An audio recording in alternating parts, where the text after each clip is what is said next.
charges. So this liar embezzler is now being appointed. This is his reward for getting that phony information. He was in on that for Bush so that they could go in there. So he's got his reward. Now the IMF, as I call them, the International Mugging Fraternity, they say that the outlook is good for Canada's economy, and they talk about the GDP. Now, maybe you don't know, but a lot of people involved in monetary matters know that the GDP is a total farce. The GDP has nothing to do with the actual resources of the country. The GDP is about financial transactions. Even if there's a huge oil spill and they spend millions on cleaning it up, that's part of the GDP. It's the gross domestic product. And gross is the right name for it. Anyway, so they say here, our economy, our outlook is great because in 2004, Canada's GDP accounted for 1.9% of the world's GDP, more looting and pillaging, okay? And 3.5% of the GDP of advanced economies. Now tonight, we're going to talk about the difference between a financial scam, whatever you want to call it, and a real economy. So what's taught in this university is not about economy at all. I have had graduates of economy in here, and I've asked them, do you know how money's created? They don't know. They haven't got a clue. They never were told. So what they're studying here is finance. They're not studying economy at all. And it's nothing to do with the environment. This has nothing to do with saving things, nothing. So until you learn the difference between finance and economy, you're going to believe all this garbage. So anyway, because our GDP is going up. Now, the IMF was very positive about Africa's prospects. Well, of course, half the people are dead now. Forecasting a 5.2% growth rate in 2005, noting that Sub-Sahara may be entering a period of strong and sustained economic expansion, but for whom? For whom? The GDP, half of Africa is now dead of AIDS, the other half have malaria, which costs about, what, 27 cents a day to get rid of malaria? It's been around for ages. They haven't got rid of it. They don't care. And the other half are dying of malaria. But the GDP, the gross domestic product, the oil, the gold, the diamonds, which have been raped. Africa's been raped for at least the last 100 years. So the GDP is going up, but the people are going down, okay? So GDP has nothing whatsoever to do with the health or resources of a country. Now, here's another little note. A letter. The World Bank needs to fulfill the malaria commitment, okay? That's another one. They made a commitment, and it says now, the world's top bank is late paying its debt to Africa's children. To prevent more than 3 million people dying from malaria annually, we need World Bank President James Wolfenson to keep the promise he made at the global Rollback Malaria Summit. They're always having these summits, okay? This guy has no control now. The World Bank now is Wolfowitz, not Wolfenson. I think the guy who wrote this probably mixed up because he was used to the other guy. No, it's Wolfowitz. And with Wolfowitz, we aren't going to get, there's going to be no commitment. Forget about it. He'll spend that on his comb and the grease he uses on his hair. Now, here's another thing that's taking control here. Here's an ad in the, this is all from this week. Forget the stock market. This is much bigger. This is an opportunity for the average Joe out there. He is going to help them recover their stock market losses by, he's going to get them into the currency trading. Currency trading is the next big fraud and scam. So attend my free 2-hour educational workshop and live demonstration. See, witness the monstrous profit possibilities. in this market. Find out how easy it is to track currency fluctuations. See, and he doesn't even know George Soros. So this guy, this is another thing now. So currency trading, I just want to write this here. Your money, okay, is a medium of exchange. It should never have been made a commodity, and if it hadn't been, they couldn't be trading in it and bringing countries to their knees. This is a crime against humanity. So it's a medium of exchange. That's what money is. That's why it shouldn't be based on gold, because then these same people hoard the gold, you see? And they can drive gold up and down just like they can drive the stocks up and down. So now we have this, much bigger than the stock market. So now we've got other frauds out there trying to rook people into this. Now here's another thing about national debt. Debt relief deal for world's poor remains elusive. I guess so. They want them all to die. And here's another developing nation deep in debt. So the territory formerly known as Northern Rhodesia was administered by the South Africa Company. These corporates have been around for years and years. Corporations, Jefferson talked about corporations. He knew what would happen with them.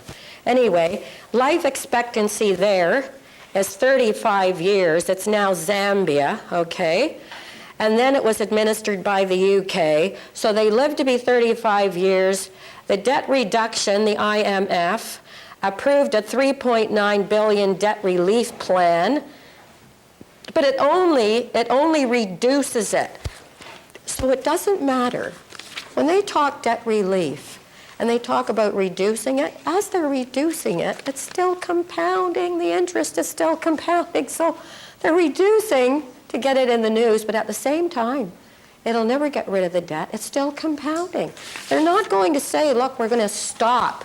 We're not going to charge compound interest anymore, only straight interest. They're never going to do that, because the idea is not to get the debt paid. The idea is that when you can't pay the debt, after you've paid the interest for so many years, and you may have paid the debt off 10 times, but you still haven't paid it off, they get all your resources. They get all the real wealth. They get the real stuff for this phony paper. That's the whole deal. They don't really want the debt to be paid off. No. That's not what they want. Now, this week also, in the World Digest, Ecuador. Now here's another little joke. The people in Ecuador have voted to remove President Lucio Guterres from office after a week of escalating street protests demanding his ouster. And you know why they want him out?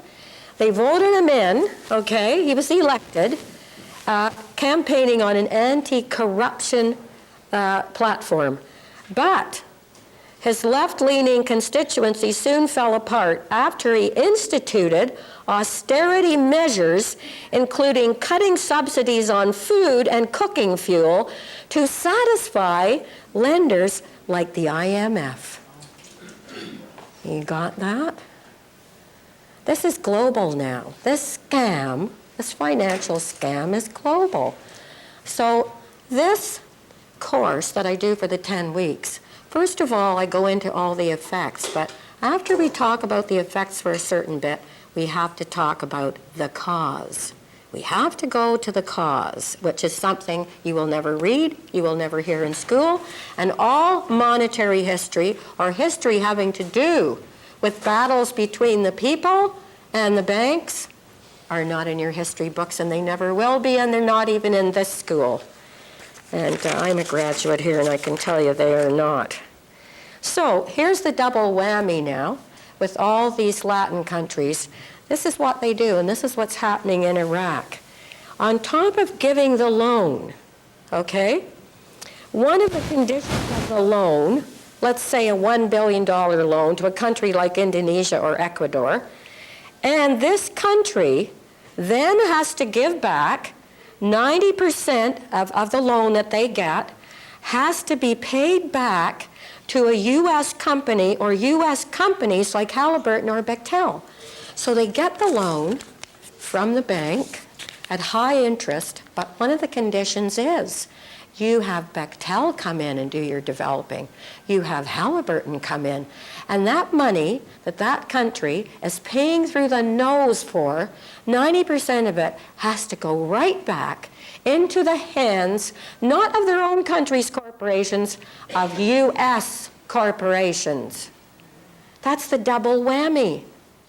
The banks are getting the interest, and 90% of the loan, they have to pay that out for companies that Bush and his pals own to come in and do the so-called developing. So their people, even paying through the neck, nothing of it goes to the people in the country, not 1 cent. Now that's the double whammy. These countries have no hope. They're reduced to beggary. What have they got? No wonder they're desperate. No wonder they're out in the streets. No wonder they don't care if they die. When you're that desperate, that's what happens. So anyway, and this was just divulged by John Perkins, the guy that just wrote the book called The Economic Hitman. And he worked for the World Bank. So not only have we got Stiglitz blowing the whistle, now we've got this guy. And now, in order to protect any more whistle blowing, Wolfowitz is head of the World Bank. He's not going to blow any whistles. You know, we know where he is.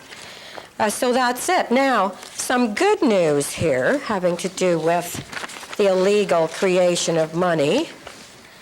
A class action has been started in BC against the banks for the illegal creation of money. And now they're going to court with this. And I think there are 3 different, there's 2 other people as well as the class action. And, oh God. The guy is John Ruiz Dempsey. And he's got a lot of degrees after his name, I think, and I know he's a lawyer, a criminologist and a forensic litigation specialist. He's heading up this. So we'll see. We'll see what happens with it. Anyway, now, this is going to be, you better get out your notebooks, because there's a lot of information tonight. We're going to have to get through a lot if I last. And I will just, first of all, before I get all the dates and names and the assassinations, this is what we're talking about tonight, how many presidents and other people in politics have been assassinated when they wanted to take the country from this to this? Because that's why they all were assassinated.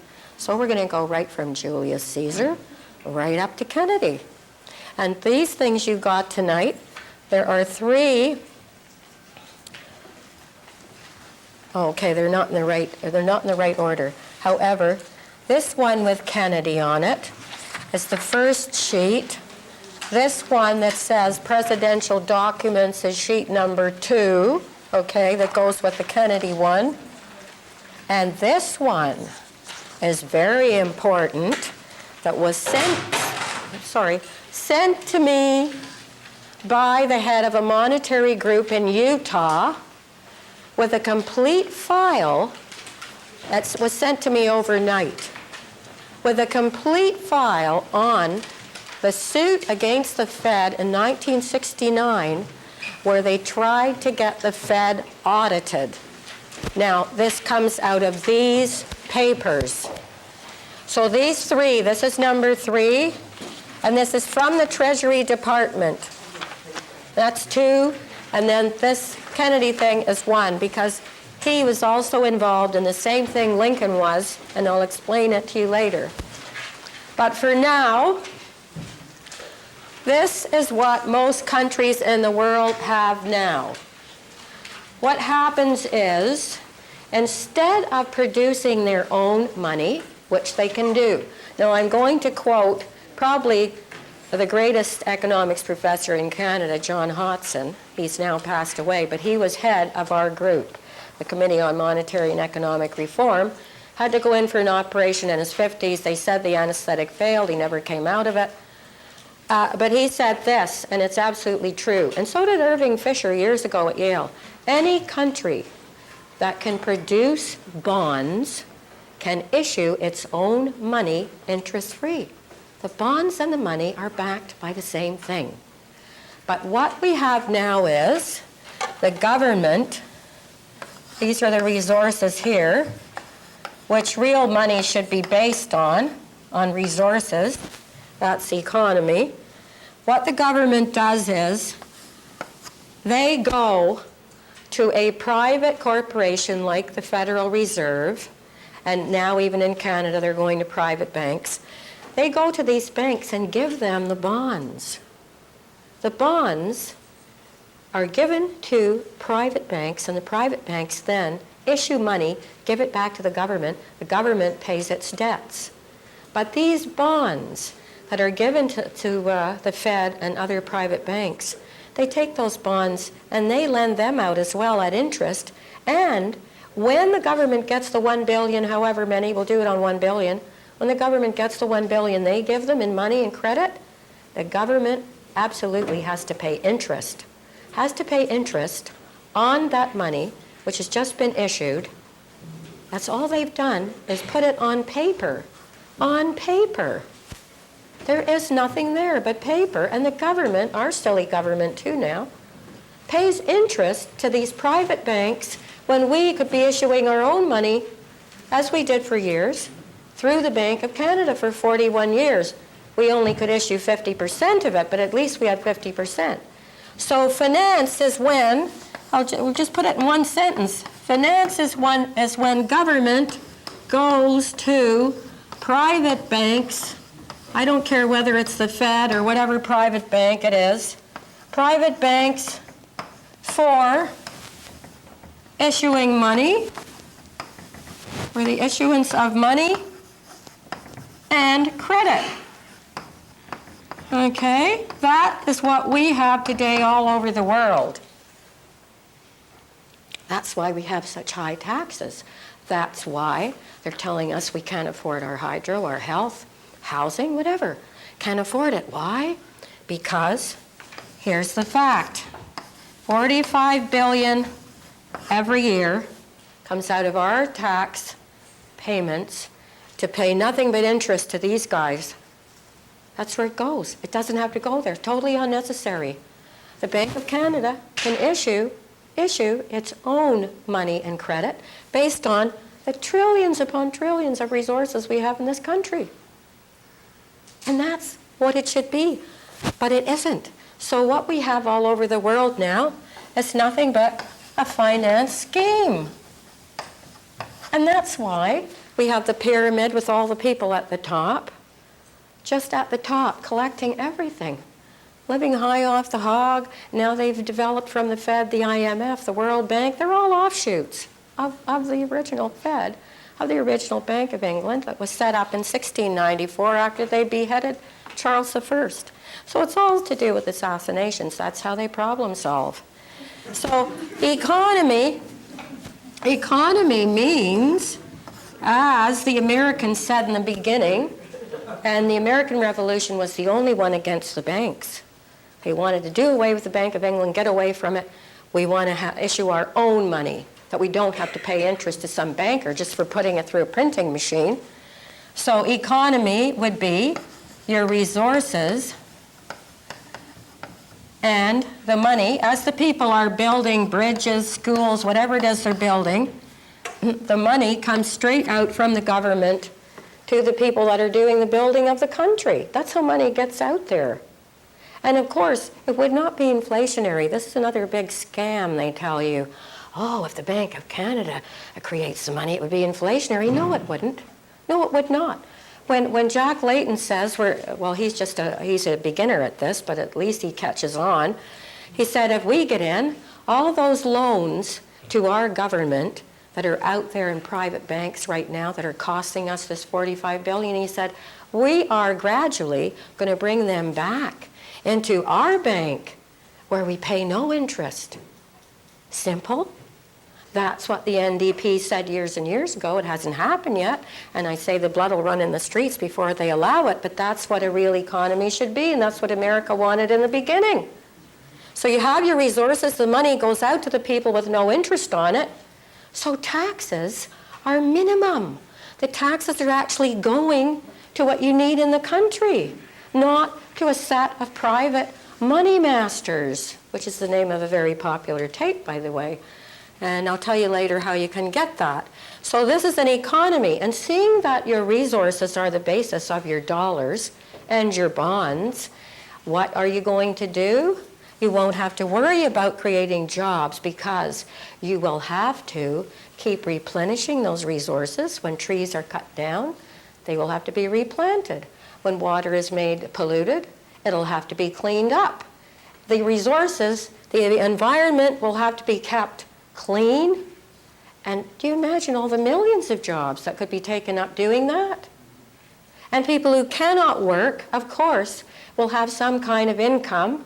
It'll do away with all the degrading welfare and all that business, and everybody will then be able to have some kind of monthly income.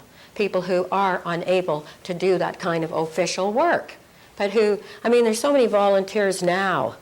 It's just, it's based on volunteers. This whole crooked system is based on volunteers. They want to, even that day when they said, okay, now everybody, get your little garbage bags and go out in the street here. We're all going to clean up. I thought, go to bloody hell. What am I paying my taxes for? Now you're getting people used to paying this extra money every year. Now we have to go out in the streets and do our own streets? Go away. You know, you're a moron. If we got rid of this, we could have proper jobs. People would have more cleaning jobs. So no, absolute nonsense. Don't get used to them trying to turn you into some kind of degraded slave. It's okay, just sit down. Anyway, that's what an economy is about. So you would have to keep replenishing your actual resources. So that is the difference. When America started, it had this. Yes, it did. And so what we're going to talk about tonight is how many people have been assassinated that we know of, you know, the big ones, because they wanted this. They wanted to do away with all these turning people into debt slaves. Because that's the slave who thinks he's free. Oh, sure, I can do what I want, can you?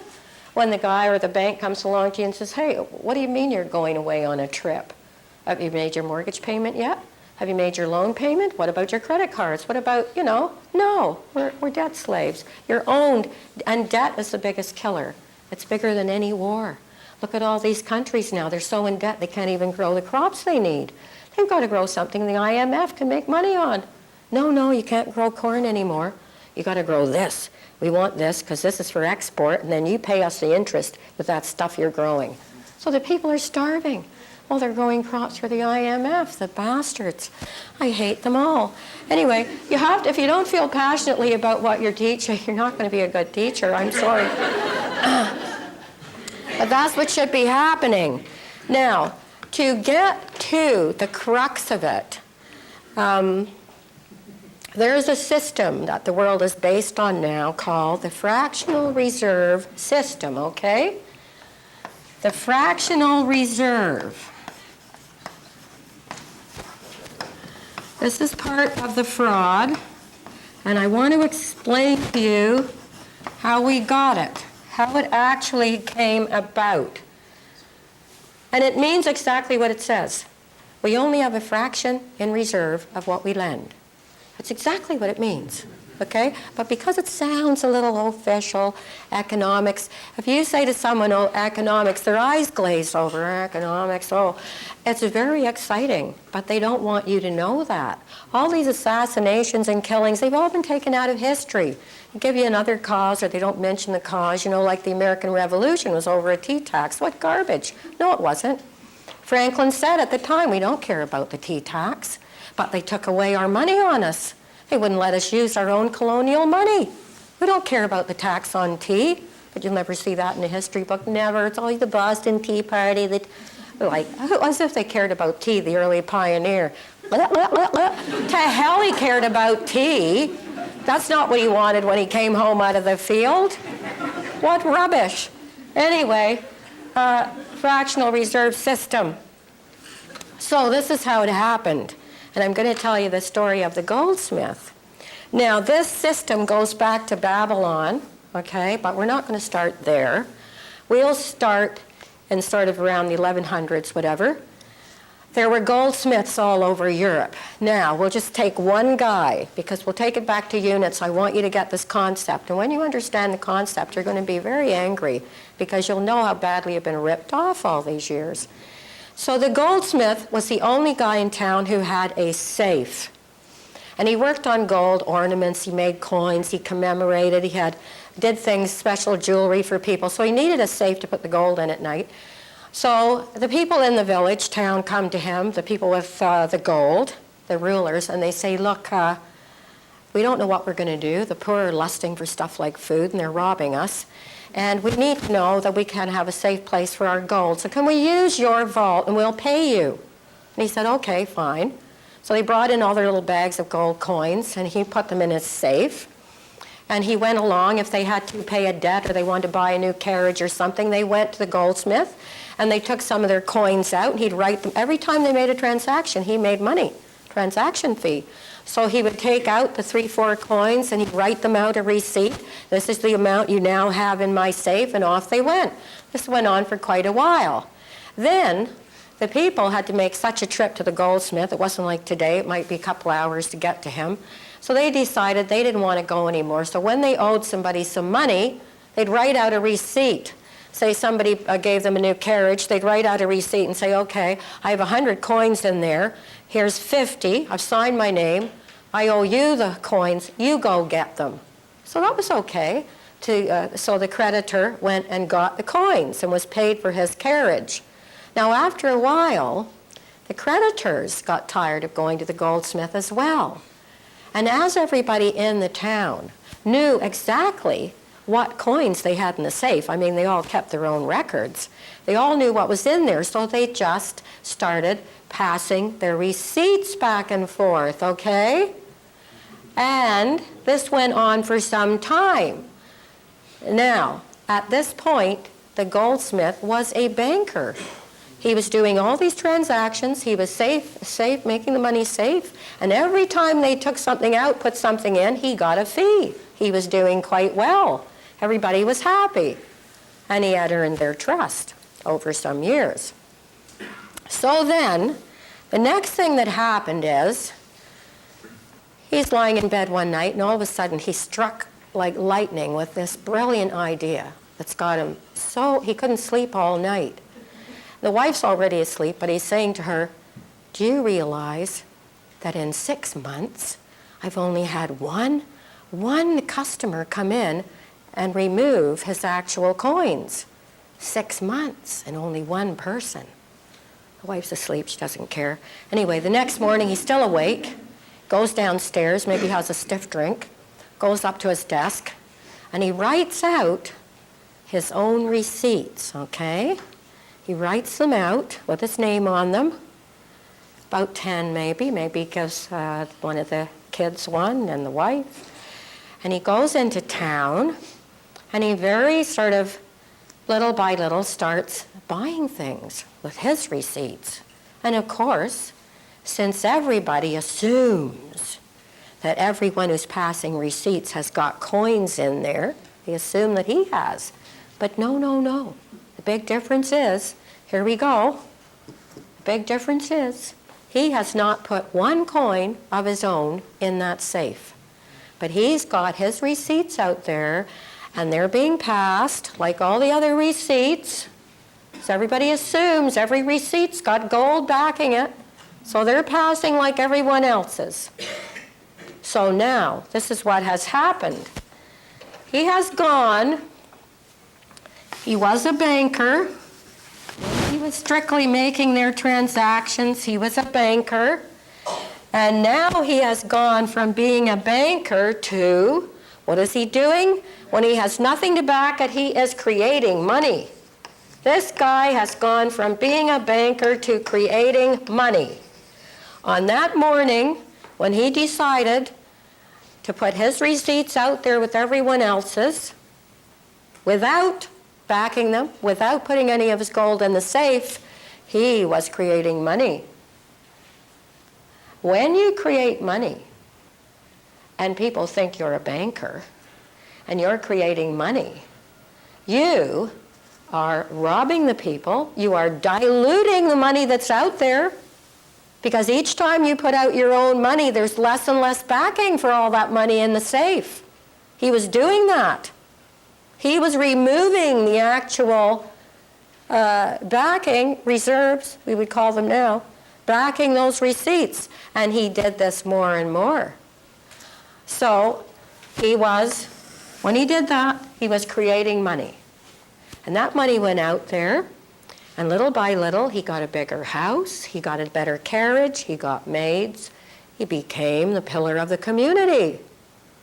And there was a whole network of bankers in Europe, so that if you were going to France from England and you didn't want to carry your gold, all you did was you gave your banker in England the 50 gold pieces, and he wrote you a little note, still happens today. You take it to his pal when you get to France, and you get the 50 gold pieces from the guy over there. Now, they're still doing it today. It's just a money transfer. Because they didn't want to carry the gold, they could be robbed. So what's happening to this one? I said take it to units. But this is going on all over Europe. This is a network now, okay? So now they're pillars of the community. Nobody realizes that their receipts have nothing in there. So he now, this is what we call today, okay, the fractional reserve system, and that's why it means for every 400 a private bank lends today, they'd be lucky to have a buck in there to cover it. Lucky. Now, the next crime, this is the first crime. The next crime is, after a while, when he realized his receipts were being accepted along with everybody else's, he had another brilliant idea. This leads to the IMF and the Fed. Another brilliant idea. If I can spend these receipts, I can lend these receipts. And off he went, okay? Lending his receipts. And today, if you go into a bank and you take a loan of $50,000, you have some collateral that they want, you'll get the loan. When they give you, they will never hand you any money, forget it. You want to go with your briefcase and you say, well, I'd like the $50,000 now, I'll tell you what denominations I want it in. After you sign, you know, no, you won't, that won't happen. They'd have to close the bank. No. One woman went to a bank in the States and took out $30,000 she had in there of her own money. Bank was closed the whole day after that. They had to go get more money.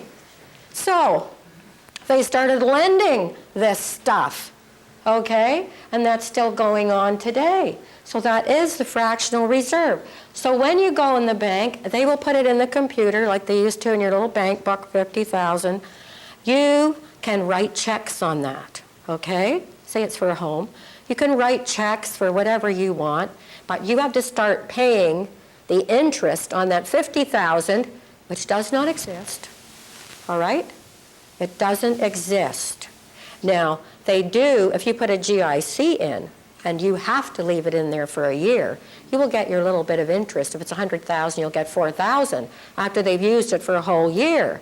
But when somebody goes in just to get a loan for a house or whatever, that money does not exist. So it goes in your little book, and it goes on the other side in their books. When the loan's paid off, they cross them both out. They never were there, but they have all your interest. Now, where are you going to get the interest to pay that loan? You see, the banks haven't got the wherewithal to produce so much as 1 penny. They haven't got it. They don't have a printing press printing the money in the bank. They get the money from the government. And as I said, the horrible thing about where the government gets it, from a private bank. So our government is paying interest on the money it gets to push out there. And then when you go in to get a loan, you're paying interest as well. Now, so if it's 6 cents on the dollar and you're paying off a $50,000 loan, they don't create the 6 cents. They don't. So where's the interest going to come from?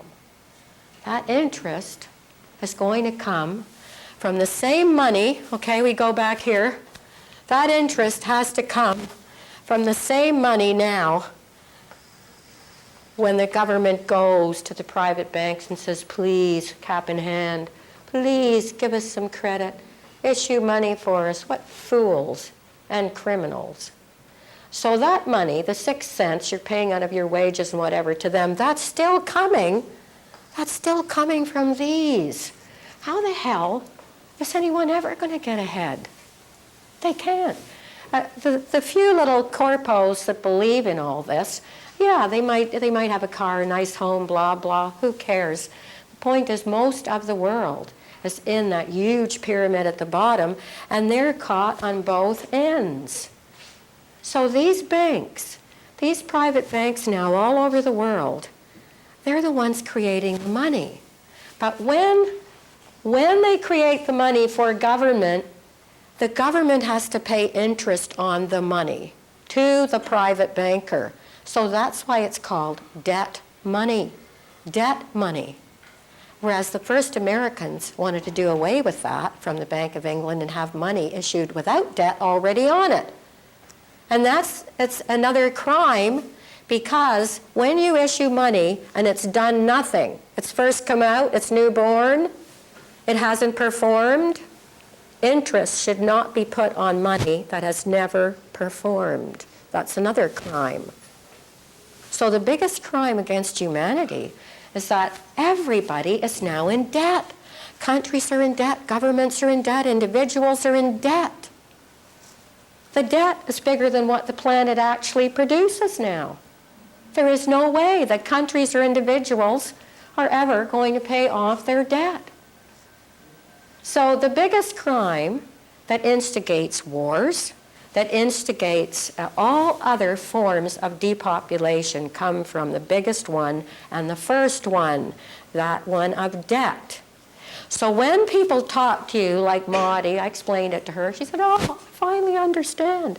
I said, okay, Maudie, when you're talking about privatizations, talk about the very first privatization.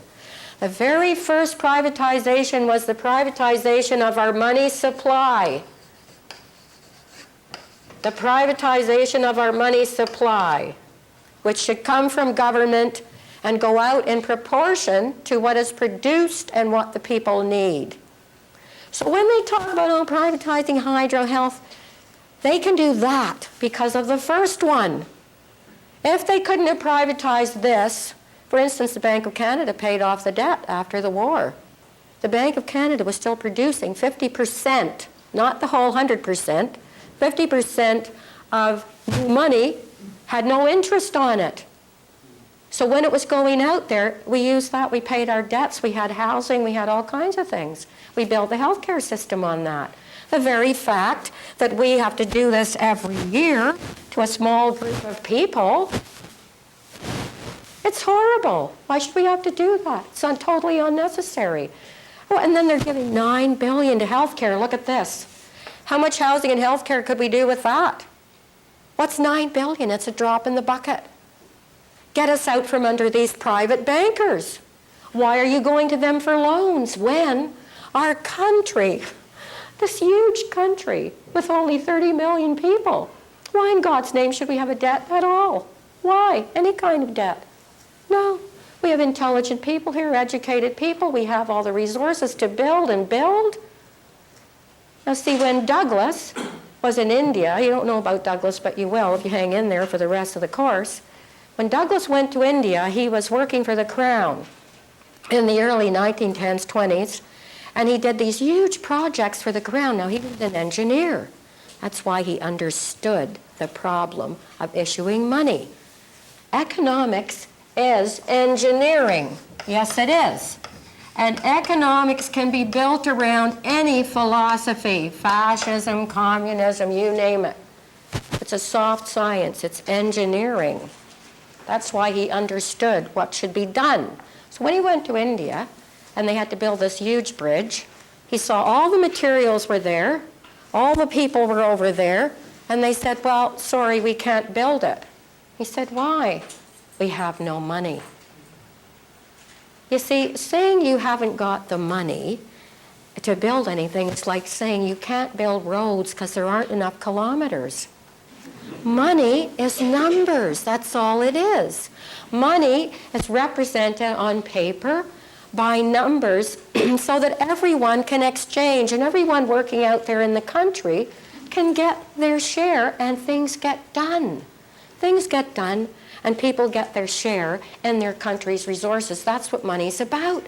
Not to be bought and sold. That's a big crime. How dare they take the medium of exchange and turn it into a commodity? How dare they? Look at what Soros did to Indonesia. The Thai baht went just like that. That was even worse than the tsunami. All you need is somebody grubby in there, you know, undermining your currency because it's already been turned into a commodity. Once private banks, that'll be, your health care will be a commodity, hydro will be a commodity, all the things we need for survival will be turned into commodities because the first and most brilliant idea civilization had, money. Money's not evil. The problem is greed. It's not the money. The problem is greed. Money is the best idea civilization ever had. You can't have a complex civilization without it. How many shoes and books can you trade? Come on. So money was about that. So they have taken it, they have privatized it, they have commodified it. Consequently, the people at the top who issue the money and charge every government interest to issue it, they're the real killers. They're at the top. We talked about effects in this class before. The effects are war, the effects are starvation. All the bad things are effects of the very first privatization of the money supply. Now, I explained that to Maudie, and she said she understood. And I've asked her for the last 5 years, when are you going to talk about the first privatization? Avi Lewis, the same. I was at a church speaking, he came to the mic, interrupted me, took the mic away. When I said to everybody, to whom do we owe the debt? Everyone talks about the debt. On the radio, the TV, they talk about the debt. They talk about it like it's been here since the planets formed, the debt. And they never say we're going to pay it off. They know it's impossible. Pay it down, pay it down. Meantime, billions are dying. So I said to them there, have you ever asked yourself, to whom do we owe that debt? We don't owe it to the government. Our government, us, the people, without our consent, have been dragged into this debt. Now, to whom do we owe the debt? And in this church, about 1,000 people there, it was like a dark city where the guy's slamming on the cars, wake up, wake up. All of a sudden, everybody's eyes popped open, plink. You could just see, yes, the question, to whom do we owe the debt? Never asked. And all of a sudden, Abby rushes over, grabs the mic from me, and says, oh yeah, the Bank of Canada will just start producing money, ha, ha, ha. See, that's what happened to me that night. That's how worried they are. And then another time on that show when Avi Lewis had the show, what was it called now, Counterspin, I went down with a bunch of from my class about 4 years ago, and McCallum was there, chairman of the Royal Bank, the same guy now is Minister of Revenue, who was Minister of Defense, the clueless idiot who didn't know what Dieppe, oh, you know. So 3 days in the paper, why the hell doesn't the Minister of Defense know even what Dieppe was? Anyway, this was McCallum, and we were in the show, so I had a bit of a debate with him, and I was winning, so they took the mic away. And afterwards, we made Avi promise on the air to the audience on TV. He said, I will do a show on the Bank of Canada and its history. And about 10 of us were there, so we all clapped. Wonderful, Avi, thank you. Never came about, never happened. But one of my students ran over to me after the show and he said, guess what I just heard? I said, what? He said, McCallum went up to Avi Lewis and he said, you're not really going to do a show on the Bank of Canada, are you? Well, that was the end of that. There was not going to be a show after that was said. So now, then another time we went on CBC radio, and 5 of us from my group, Monetary Reform, discussed how the Bank of Canada put money out without interest on it for years, 41 years, and why don't we keep on doing it? 4 of us spoke on that. All of us the next day when it was retaped for radio were gone. We were all gone off the tape. That was the CBC. So there you have it. So what I'm telling you tonight, how this system started, and now it's got the world, the whole globe is mortgaged. This is information you are not going to get unless you do research, get the certain books I've got in my hands on the Federal Reserve and other things. You will never find any of this history in the schools ever. You can go 4 years here and pay a fortune and call yourself an economist. You will not find out.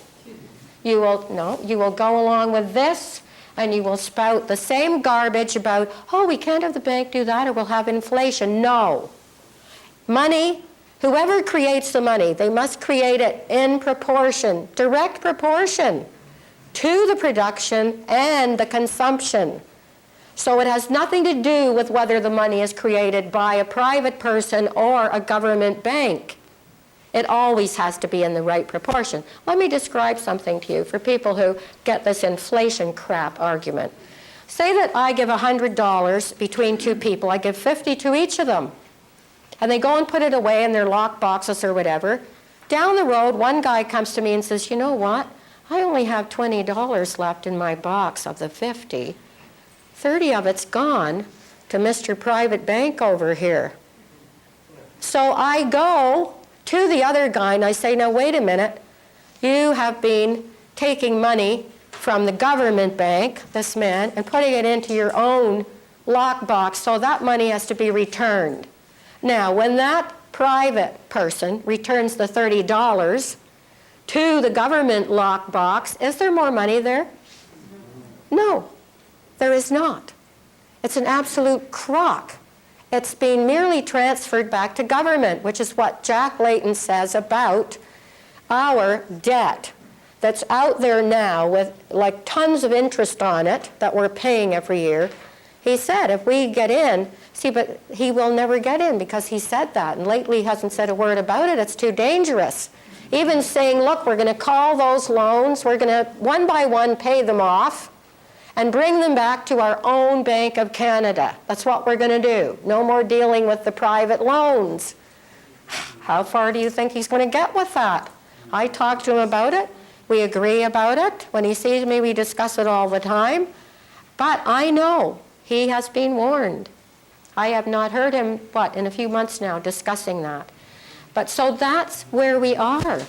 That's where we are right now. So now that you know why these people were assassinated, we're going to go into the history of how, and who they were, because you will never hear about it. Maybe in a passing, oh yeah, so-and-so assassinated, blah, blah. But you won't hear why. You won't hear anything about monetary history. And it's the most important history. It's behind all the wars, it's behind the starvation, the colonialism, all of it.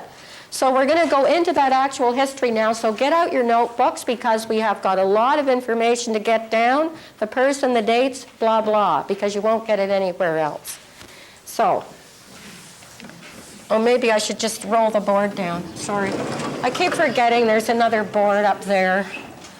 So we'll just...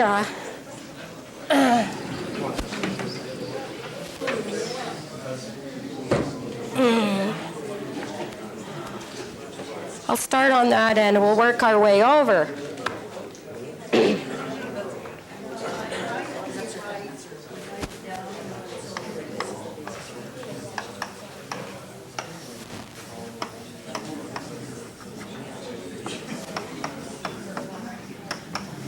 Now, we'll start with this guy, Julius Caesar. We all know he was killed and who, whatever. 2 emperors before him were done away with because they did the same thing. He gave back to Rome the right to issue its own coins. That's what he did. He said, okay, Rome's got the right to issue her own coins. We're not going to accept them from the private money lenders. And off he went. 44 BC, assassinated. And that is why he was assassinated. So when you go to see the play, Brutus, Antony, all that, He was beloved of the people. They were crazy about him. He won all the wars. He came home and he said, now I'm going to make the law. Rome has the right to create its own coins. And that's when he was assassinated. So we're going to start with him. It goes back to Babylon, but I'm not going to start that far back. We'll just start in the BC, because this business, this fractional reserve and coercing governments into borrowing from private people who didn't really have what they said they had, but they're banking on the fact that, like today, if we were to do a run on the banks tomorrow, there'd be nothing in there. If everybody, even in Toronto, just said, okay, tomorrow I'm getting my money out tomorrow, pandemonium would break loose. The city would be in chaos. They'd have the troops in here. That would be a real revolution. The real fight and war has always been whether the government will issue the money at no interest and save the people, or they'll go to private bankers and get the money from them. And they collect bribes and they have their own rewards for doing that. So then, the next date we're going to go to, because this is the next assassination, believe it or not, in 1649, this is after the Goldsmith network took hold in Europe, okay? 1649, Charles I was executed. Some trumped up reason by Cromwell. And then, of course, they dumped Cromwell after he did what the Dutch bankers wanted. They dumped him. And William of Orange came in. Charles was executed. Orange came in. And then, when William of Orange came in 1694, then the bank was set up, the Bank of England. And the Bank of England was the same setup as the Goldsmith. They had no money. They had basically nothing. But they set it up with a few guys. And the Dutch money lenders just loved, Cromwell before they dumped him and got rid of him. Anyway, so this would be, we'll just say for all intents and purposes, the first one, the second one. This was done politically. It wasn't called an assassination. Then, the next thing that happens in 1776 is the Declaration of Independence. Now, that was done, as I told you, because England, the Bank of England, took away the colony's right to use its own, it was called colonial scrip, S-C-R-I-P, okay? Colonial scrip. And so when Ben Franklin went to London, and all he could hear about how prosperous the colonies were, everybody had homes, everybody was building, everything was wonderful. And when he went to England, he saw beggars in the streets, everyone was in debtor's prison, people who had property had nothing, chained to straw pallets in the debtor's prison. What they did was, if you ran up a debt with these people in England, then you ended up chained to this pallet until you could pay the debt. Well, how could you pay the debt chained to this pallet? But see, it was never meant for the debt to be paid, even back then.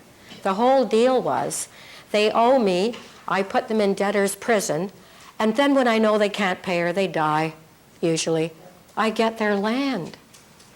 See, that's what the whole fractional reserve is about. We'll get to the Depression and I'll explain that to you. But anyway, so he went to England and saw these beggars everywhere and people in debtor's prison. And then he talked to the bankers there and they said, oh, what's going on over there? That, nobody's in debtor's prison. There's not one beggar. Everyone has a home. They said, well, we just decided we'd print our own money. It's got no interest on it. We print it. It goes out there as the people are building and doing things, and we're just fine. Well, he never should have opened his mouth. They heard him do that. The next thing they did was they passed a law. You cannot use your own money over there. You have to use what we send you, the Bank of England. So what did they send them? Just 1/3 of what they really needed in the money supply. 1/3. So within 2 years, in America, surrounded by more wealth than you could imagine, There were beggars in the streets. Nobody was building, nobody was farming. There were no tickets of exchange, none. So nobody was doing anything. What for? There's not enough money. We need more money to pass around.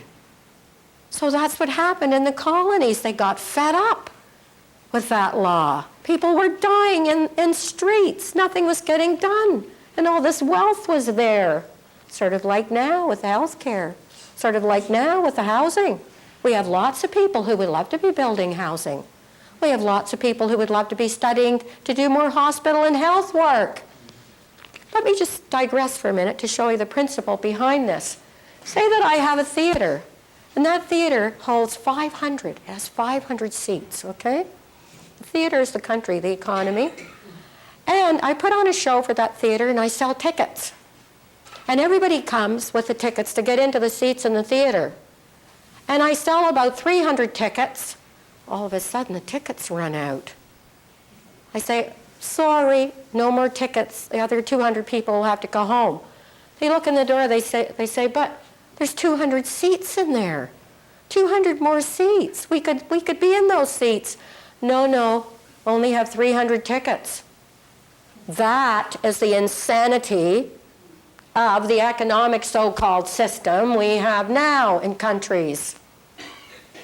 That's the plan. We only make so many tickets. So this is what they did in the new America that caused the revolution. Nothing to do with tea, as I said. So anyway, that's what started that in 1776. They wanted to be producing their own money, and when they did the Constitution, they made one little mistake. There was one little loophole. They said Congress shall issue and give the value of the money. But they didn't say only Congress. They should have said only Congress. So now that's a loophole.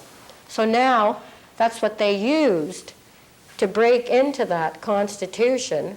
It's not constitutional because the first founding fathers knew what their intent was, and everybody else knew what the intent was. So that's the mistake they made when they said Congress shall have the issuance and the valuing of the money. Now that was probably an economist. He's just decided to walk out. Anyway, so 1776 at the same time was set up and formally established the Rothschild Bank. Same year. It was a very interesting year. So that was set up that year. And the same year, 1776, as that Adam Weishaupt set up the so-called Illuminati. Not that I like to discuss them because, you know, they're on so many wingnuts shows. And then they were thrown out of Bavaria after that. But that all happened that same year in 76. So we'll get on now to the next one. Now, the French Revolution, here's another one. The French Revolution, here's another comment. I'm not talking about him. The French Revolution was in 1789. Okay? 1789. Now, something very peculiar about the French Revolution. Before the Revolution in France, usury was illegal. After the Revolution, it was legal. Usury was legal after. Now, the actual revolution was a bit of a setup because when they stormed the Bastille, there were only 7 people in there. They didn't even know what was going on. What's going on? The storming of the Bastille. 7 prisoners in the whole place. That was a real put-up, and of course the French Revolution turned out to be called the Terror. It ended up, so terrorism today, it ended up being called the Terror, and many people were executed who had nothing to do in the beginning, so it became the Terror. That's what it was called when it was at its peak. So anybody could have been picked up and, you know, done away with. Yeah, they do. The storming of the Bastille. There were 7 people in there. So So, in 1791, now this is another tragedy, Hamilton talks Washington into setting up the first private bank in the U.S. And guess who owns it? Hamilton and 3 and 4 of his friends. And Hamilton is lauded. Now this is why the LaRouche people forbid me to come to their convention and said I'd be taken away by security guards. Because I told them about Hamilton. I said, why do you idolize Hamilton? He was the guy with the first bank that Jefferson fought that was a private bank. He was a monarchist. He wanted the presidency to last a lifetime. This was Hamilton. So, George, can you open that door a bit? It's getting hot in here. Anyway, 1791, Hamilton sets up the Bank of the United States. And of course, Washington has a debt from the war, so that was one of the reasons that he went along with it. But Jefferson fought it tooth and nail. He said no. So the Hamilton Bank was set up as the Bank of the United States, with him and a few pals owning it. So that lasted 20 years. Now what happened? What happened after this first bank lasted 20 years? They all knew it was against the Constitution and what they wanted, so it wasn't renewed. The charter was not renewed after the 20 years. So what happened then? That was 1812 then.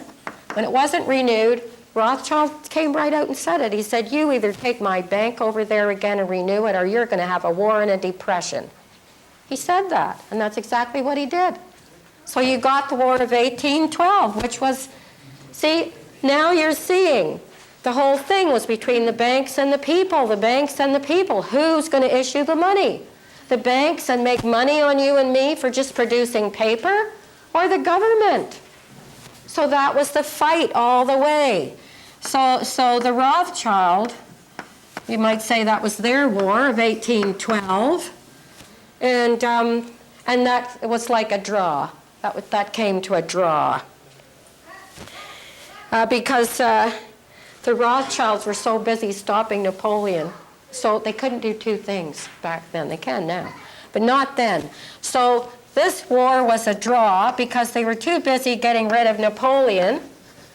And of course, Napoleon was against the private banks, so he had to go. So he was got rid of.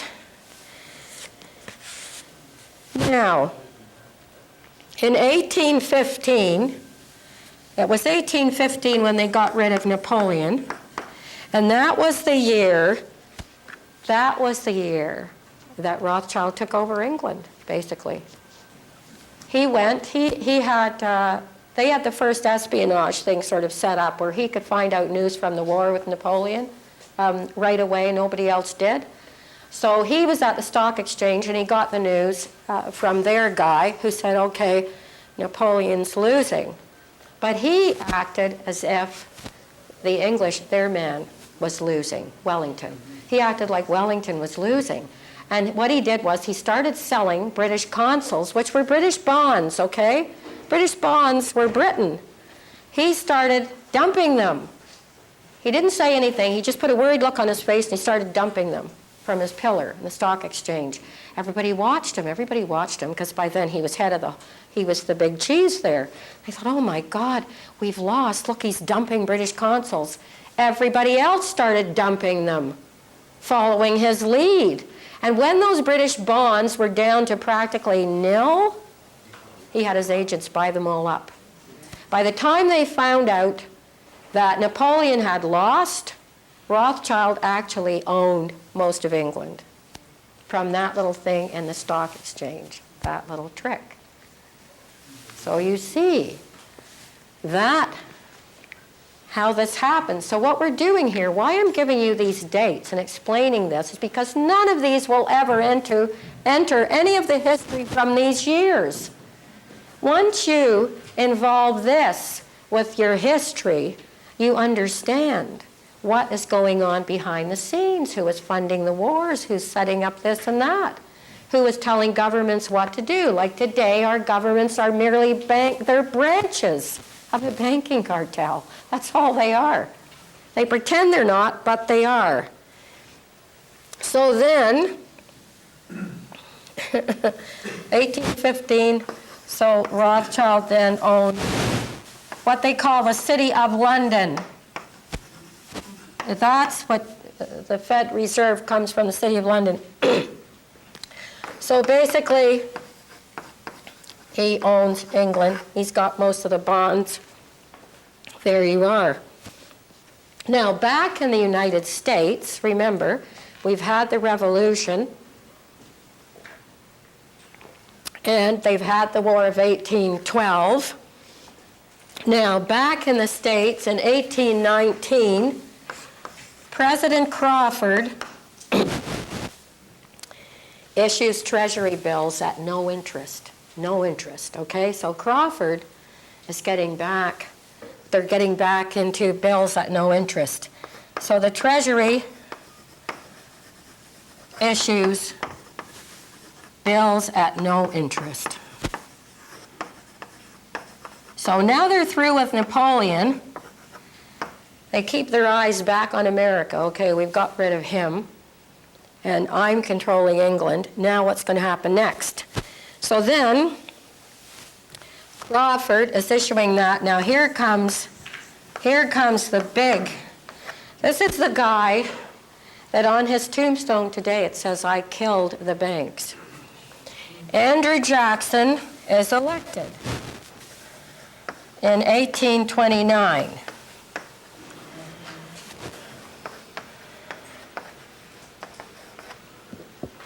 I'm going to have to use more boards. He ends up getting 2 terms. By the way, when he finally has to leave the White House, people knew what he did.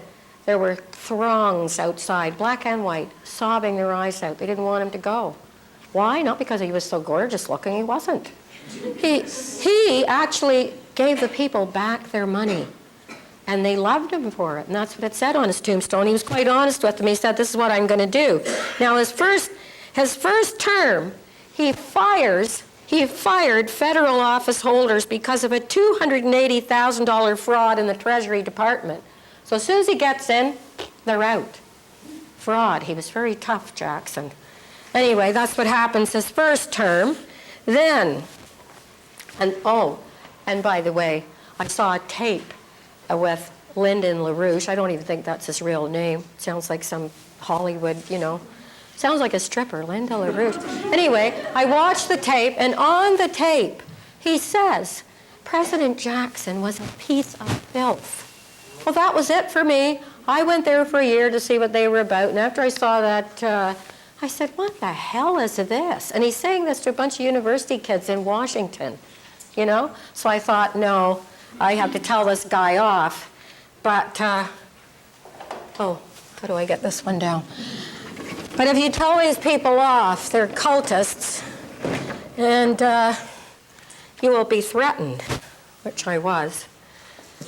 And I talked to their so-called economist, that Chaikin guy, and I said, how can you idolize Hamilton? Look what he did. He took away the American dream and had his own bank, and he admitted all that. And but then I got a phone call the next day saying, if you come to this conference in Virginia, you'll be escorted out with security guards. But that's okay by me. So 1833, Jackson is very important here, and he's the first attempt at assassination in America. Attempt, didn't work. But anyway, in 1833, what he does is he removes the U.S. money from the private central bank and transfers it into the state banks where there was no interest.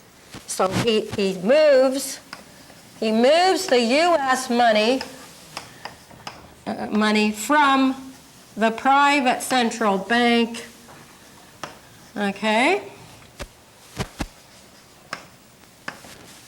So that was a big move to the state banks. He does that then. Transfers the assets to the state banks. In doing so, he reduces the interest on the public debt to $303,000 and then to zero. So all he had to do was take the American money out of the private central bank and put it into the state banks to lose that interest. That's what he did. Well, don't you think you know who hated him big time? So then, by the way, in 1834 in Canada, there were revolts against the private banking system as well, with Papineau and William Lyon Mackenzie. They had rebellions, but the rebellions failed. But the rebellions, they were inspired by what Jackson did. So they started rebellions up here. But their rebellions failed, unfortunately. I think 1837 they failed. So I just thought I'd throw that in, because you'll see as we come up to 1913 how much we are connected to this rotten system in the U.S. So in 1833, Jackson does that, cuts the debt to zero. In 1835, Jackson eliminates the debt itself, and for the first time and the only time in the history of the U.S., there's a surplus. The first and last time, okay? He has a surplus in the bank in the U.S. That's why everybody loved him. And he distributes that, he shares it out among all the different states. He says, here's this money, do what you want with it. This is what he does. So every state gets a dividend from the surplus. There is no interest to pay. That was Jackson, 1835. Now, at this point, in the same year, England wipes out. The poor had a tiny, tiny allowance. I don't know what it was, maybe a farthing or something. The Bank of England wipes it out. The same year that Jackson gets a surplus in the states and distributes it right through to every state. They loved him. They cried when he left the White House. They wept because they knew the other bastards were coming in. Anyway, they send somebody to kill Jackson. So the guy comes right up to him with 2 pistols. He fires both of them. They both misfire. And Jackson, the attempt on Jackson fails. So that was that same year. So then there's an attempt at getting rid of Jackson, and it fails. See, economics is not that dull. But in the schools, they're trained to make it so dull to you that you won't bother looking into anything. Economics is dull. Ooh. You see? They don't want you. They won't tell you any of this. No, they won't. And people believe them, so they're trained to believe economics is dull.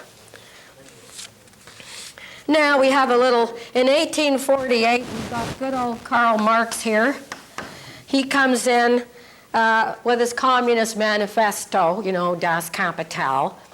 And of course, as I tell my international socialist friends, Marxists, whatever, I say, yeah, but you can see what communism is in how it was set up, because Marx was funded by one of the biggest capitalists in England. Engels owned all these factories.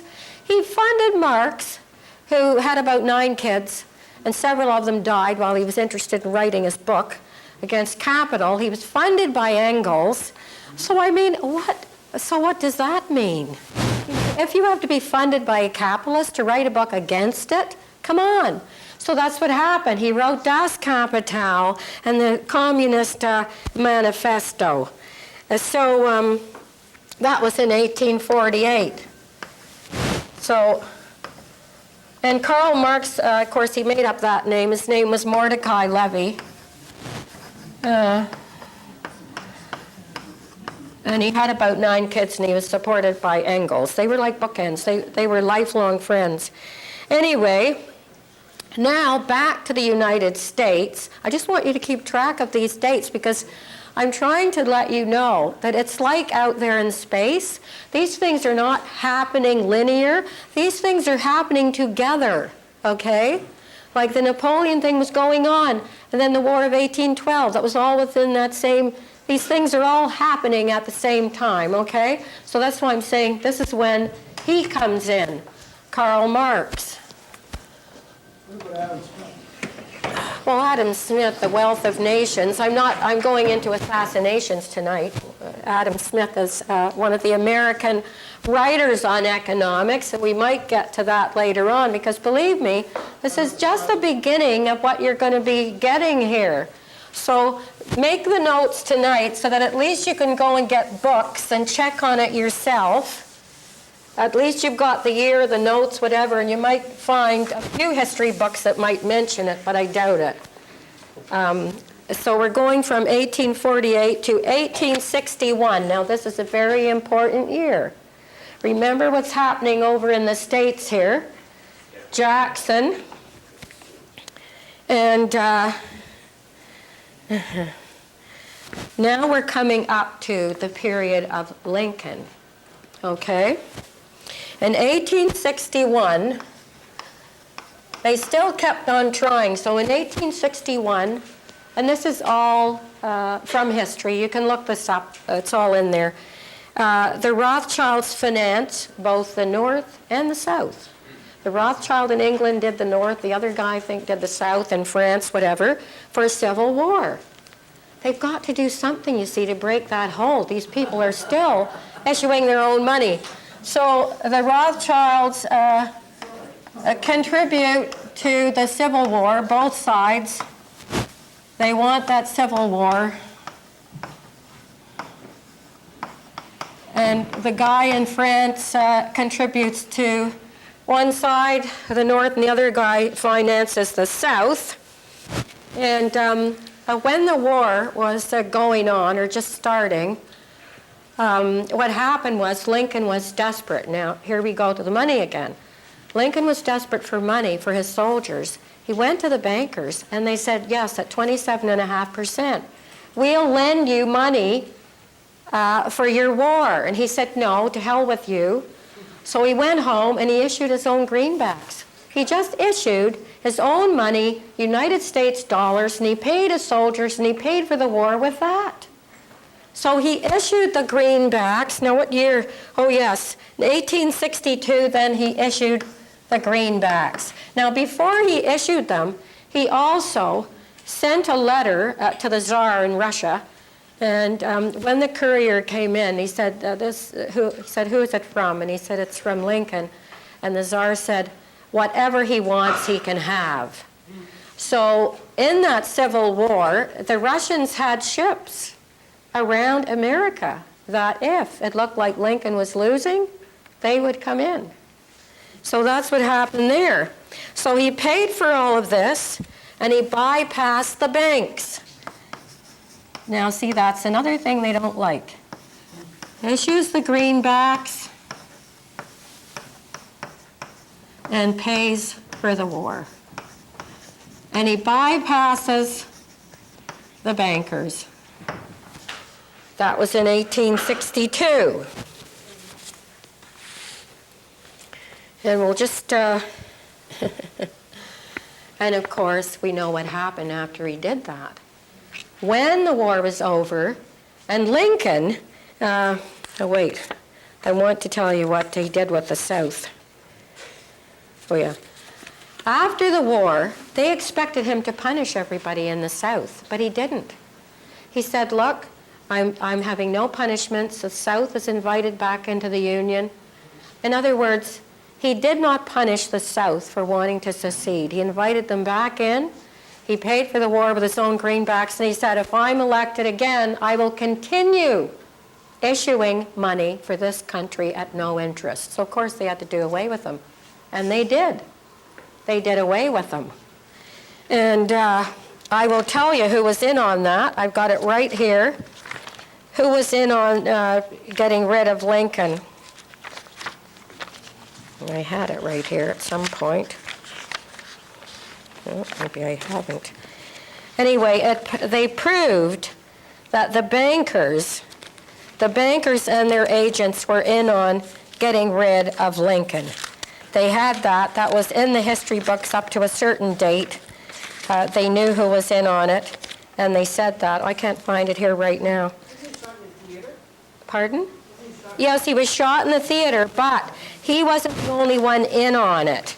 There was, the banker's agents were in on it. There was a guy that even got money here out of a bank in Montreal to finish the job. And, no, it's not in my notes. But it was definitely from the bankers, and they sent this guy. He was part of, and it was funded, of course, by the bankers, and they got rid of Lincoln. I'm trying to see if I've got their names in here. Oh, you know what I did? Someone asked me about it today, and I brought the notes to the phone, and I didn't put them back in. But anyway, it was definitely, it was stated and written down in the history of the people involved, and they were from the bankers who got rid of Lincoln. Now, in 1867, I'm just putting this in here, the Dominion of Canada was established, okay? We were a bit late becoming a Dominion, but that's when that happened. And in 1878, Lincoln's Greenback Party got 1 million votes. Imagine in that day and age. His Greenback Party got 1 million votes, and the publicly set up banks, the Greenback Party, got 1 million votes.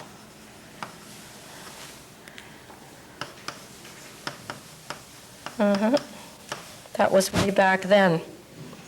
And the country prospered with the publicly set up banks.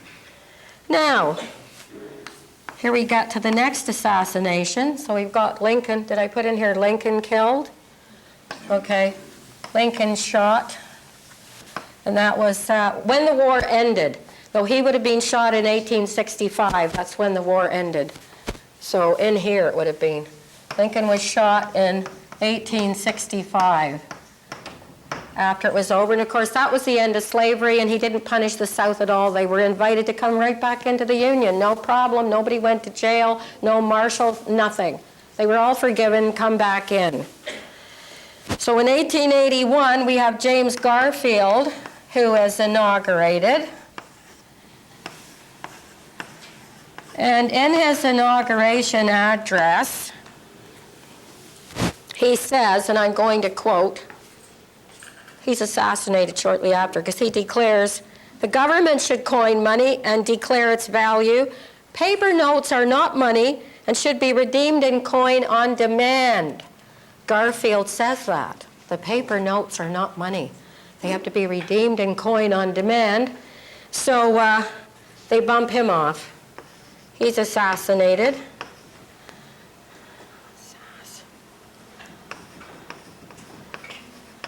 That year for saying that very thing. And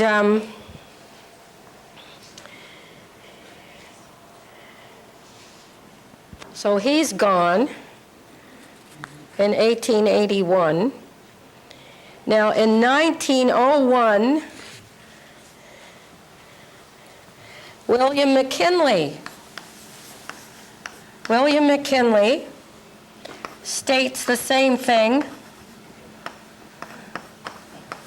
in his inauguration address. He says that U.S. currency should continue under the supervision of the government. And he's shot 4 months later. This guy went right away. 4 months later, he's assassinated. So they should never have said those things. And you know, I think that's where Jack Layton's learned. 4 months later, assassination.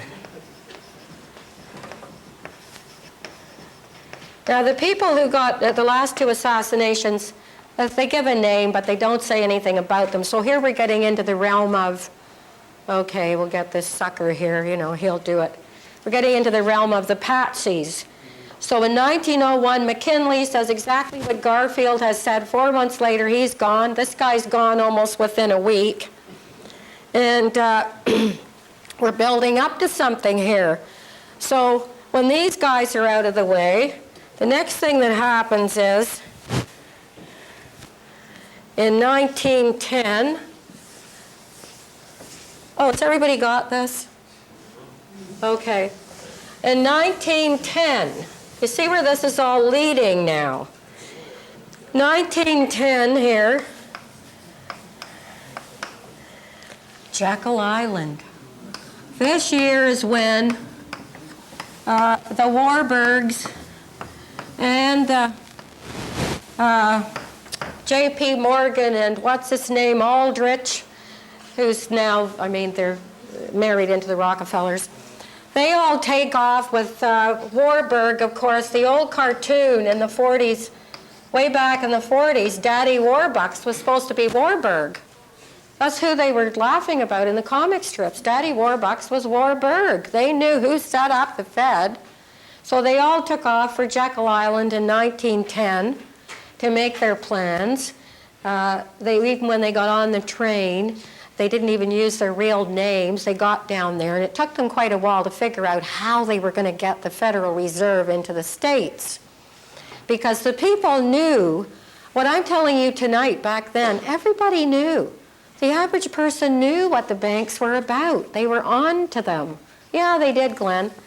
Anyway, they knew what they were about. So they had to be very clever about getting the Federal Reserve in.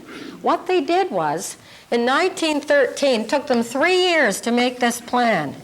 In 1913, they came back with this bill. And what they did was, they circulated all these rumors that this new bill coming in, the bankers hated it. The bankers didn't want it.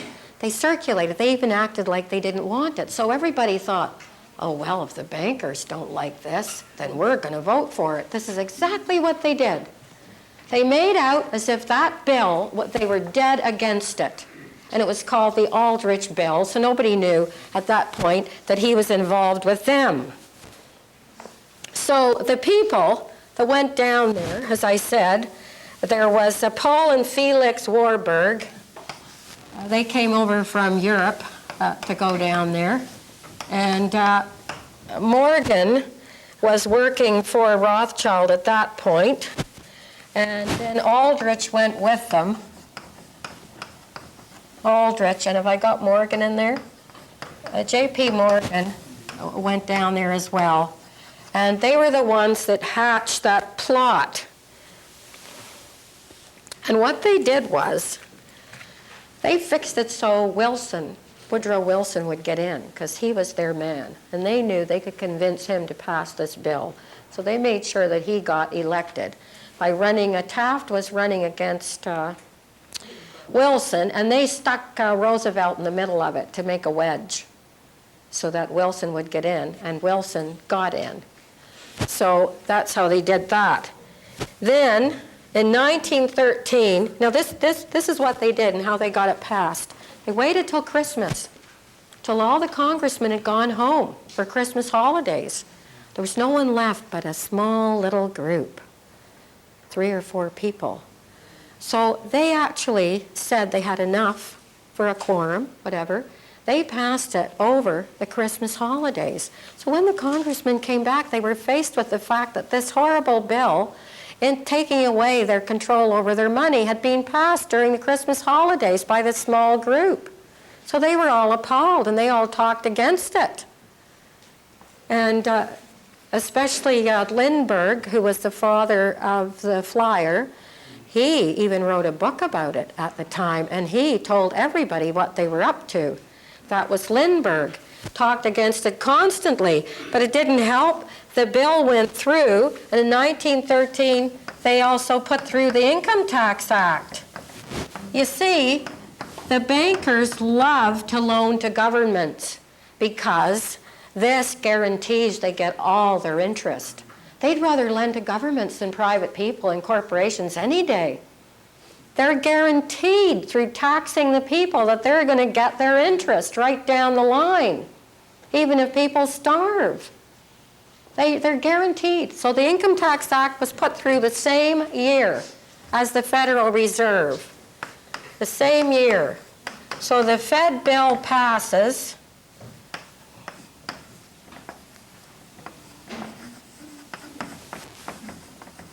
In that crooked way that they did it. And also the Income Tax Act at the same time. And Lindbergh made so many speeches against the Fed. He tried to warn them, but it was too late by then. And in the same year, here's where we get back to us. You think we're not joined to this? In the same year in Canada, 1913, okay, Canada amends the British North America Act that same year. And what does that do? Without a vote, without a referendum, with nothing. They amend the British North America Act. That's like our Constitution at that time.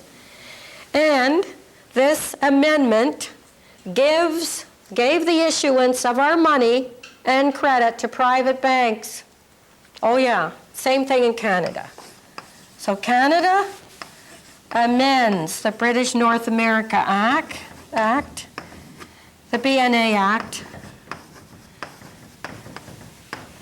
Private bankers can create our money.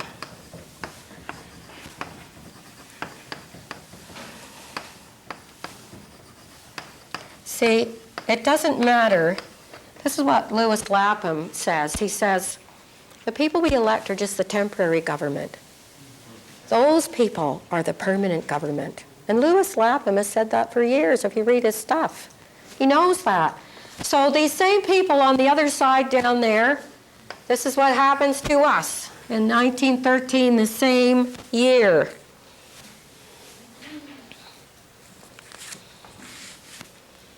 Now we're going to go on here because there's more assassinations. So there's a few more assassinations, so we're going to continue. Has everybody got this? Can I wipe this now? Yeah. Okay. Now we're going to 1914, and that's a year after the Federal Reserve gets in. What are we in? The big First World War. This monetary system, the financial scheme, is built on war. So we did a class on war. That's one of the effects of this particular system is war and more war, because war creates debt. Doesn't matter who wins or who loses, they're both in debt to the same people all the time. So in 1914, we have what they call the Great War. The Great War, little did they know at the time, it was just the bare minimum. So the Great War. So the Archduke Ferdinand, now what happened here? He was assassinated to start this. Okay, so he comes in with these assassinations because what Ferdinand was going to do, he was going to say to the Austro-Hungarian Empire, he was going to invite Serbia in. He was going to have a tri-empire. And he was the one that said, if we do this, we just invite Serbia in, Austro-Hungary, Serbia, we won't have a war. So of course he had to be assassinated. So he was assassinated. So the Archduke Ferdinand, who was a peacemaker, he was assassinated. And now it's said that he was assassinated because the Serbians didn't want to be part of a trilogy. They wanted to be the big cheese. So they said that it was the Serbians, they're blaming it on the Serbians who didn't want to be part of a triumvirate. They wanted to be on their own, the next Prussia, whatever, that they did it, but, you know, who knows, okay?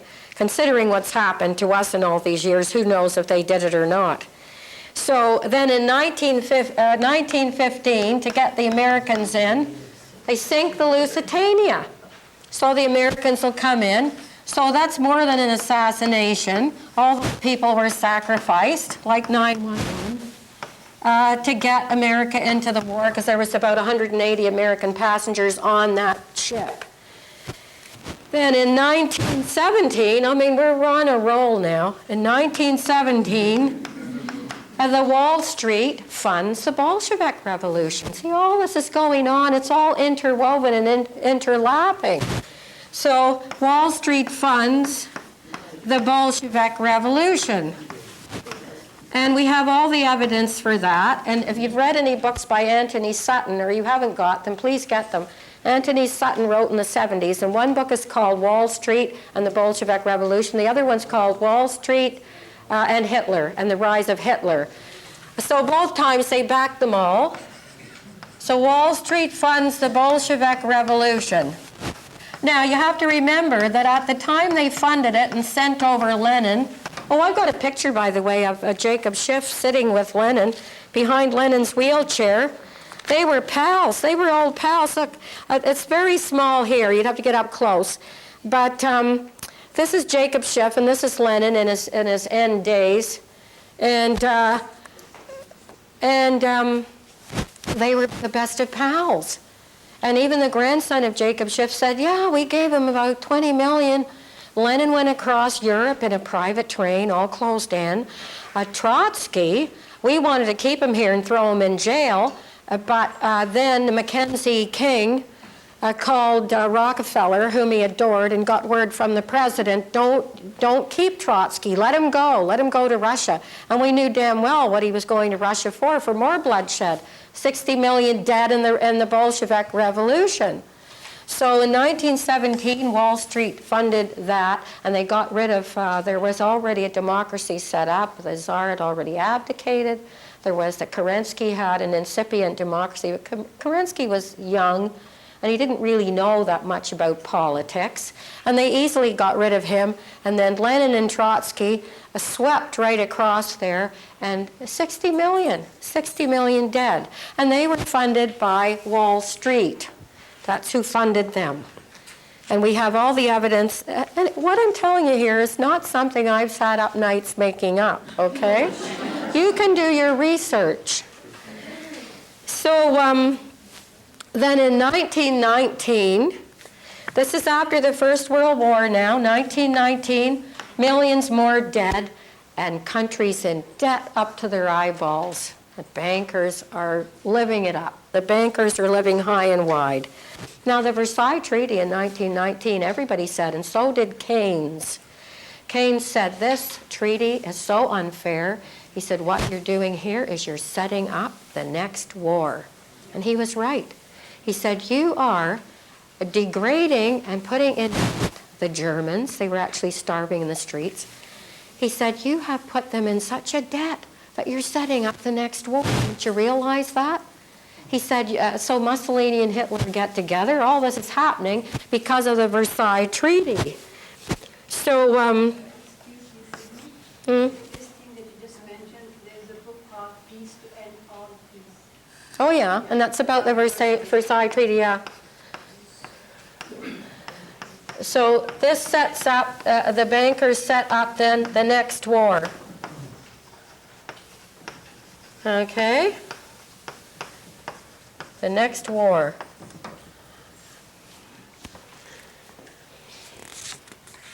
Now, here we come to the big one. Between this war and the next war, which one can I get rid of? Is this one done now? Okay. Between 1919, the Versailles Treaty, of course, Italy, Germany, they're getting together because the Germans have been so stepped on and degraded through this war that they just have so much resentment that it's going to start another war. Now, in between these, we have the Big Depression, okay? 1929, the Big Depression. Now, Milton Friedman, who's a right-wing economist today, but he didn't used to be, he admits that the Federal Reserve caused the Big Depression, and this is how they caused it.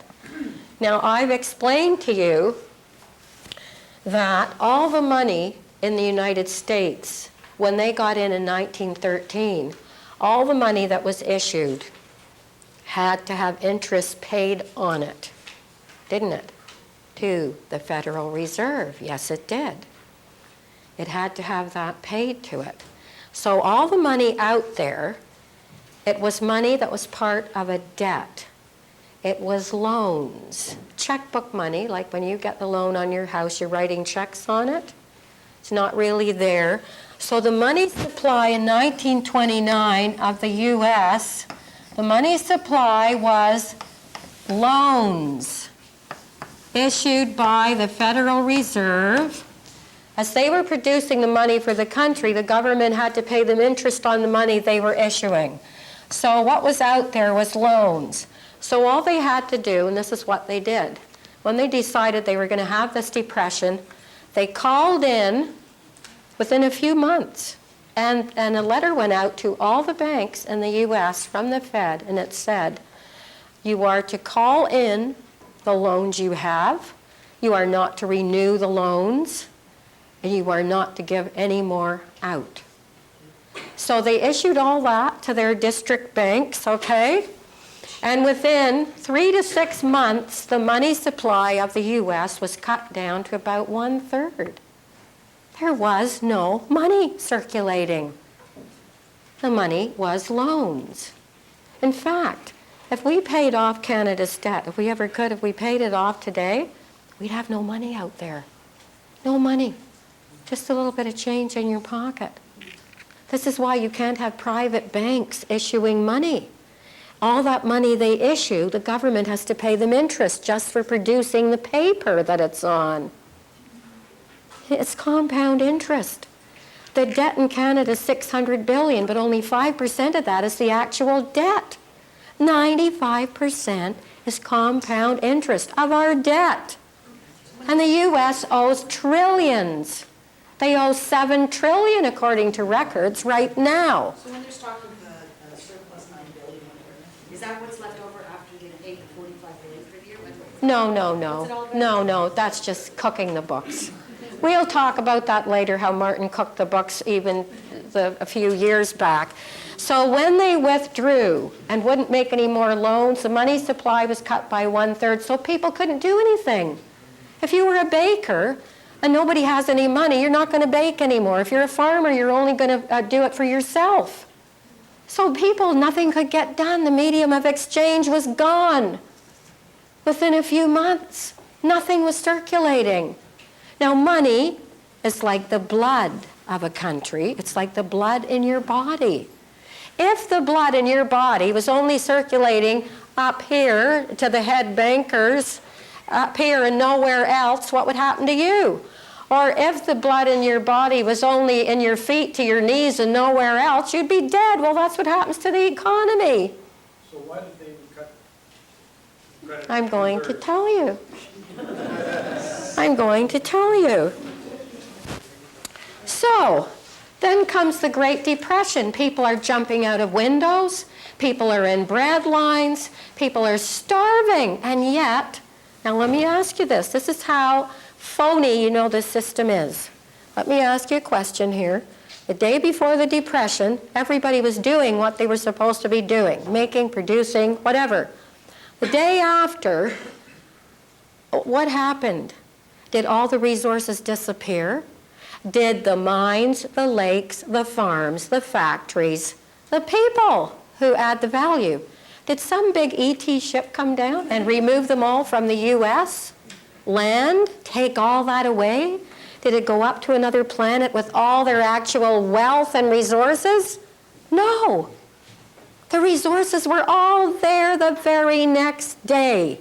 When people were in bread lines, the mines and the farms, everything was there. So what was missing? All that was missing was their money supply. That's it.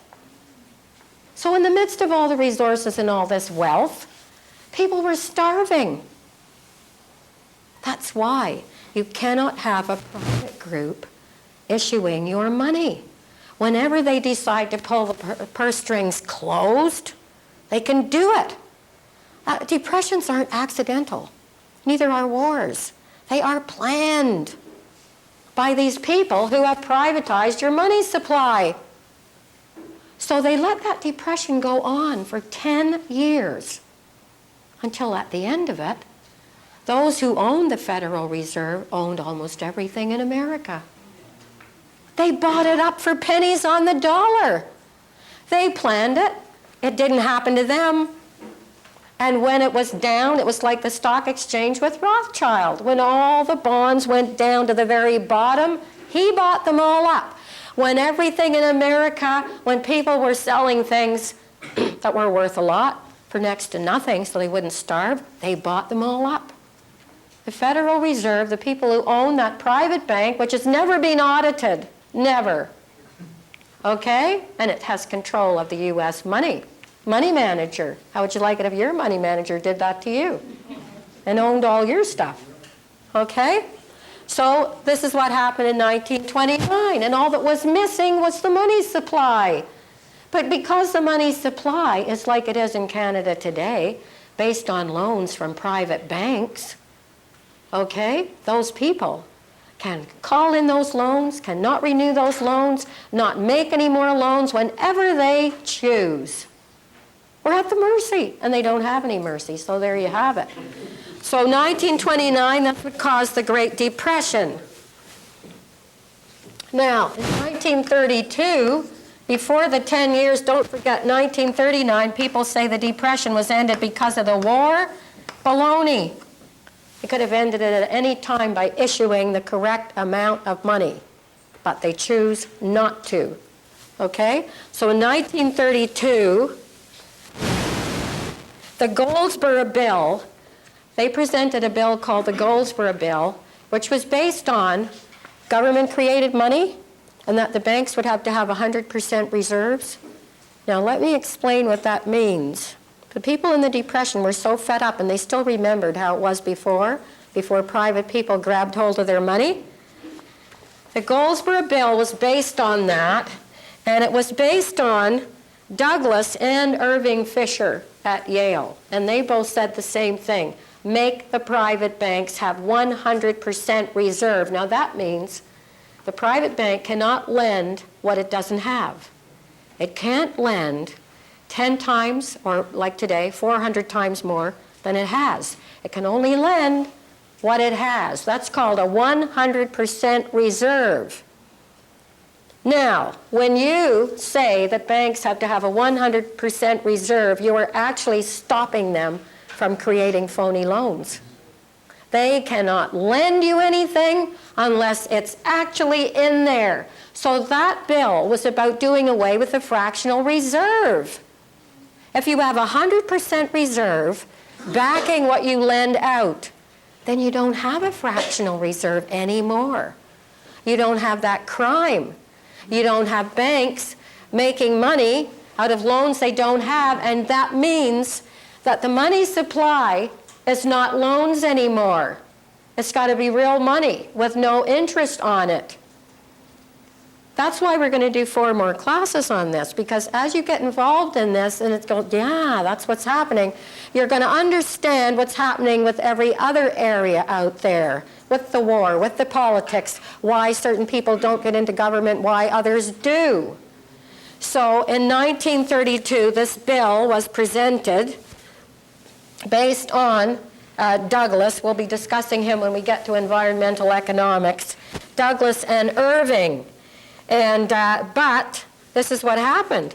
It went through the Congress. I think it was about 180 to 40. Overwhelmingly went through Congress, but the Senate stopped it.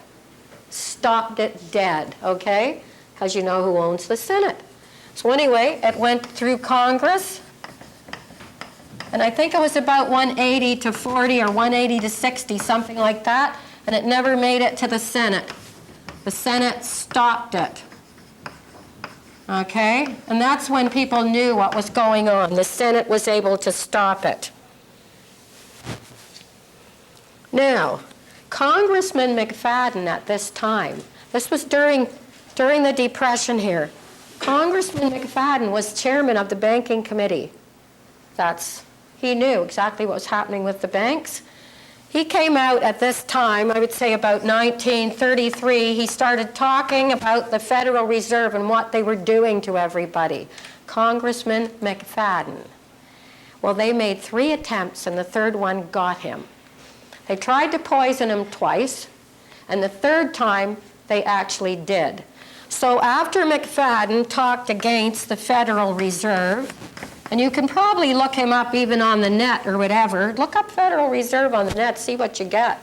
Or McFadden talked against the Reserve, and he had the clout because he was chairman of the banking committee. So, talked against the Fed, explained what they were doing to the people, and they got him good, but it took them 3 years. So in 1933 it started, in 1936 they got him. So he finally was assassinated by poison. They had to be a little more, I guess it was easier to get him by poison.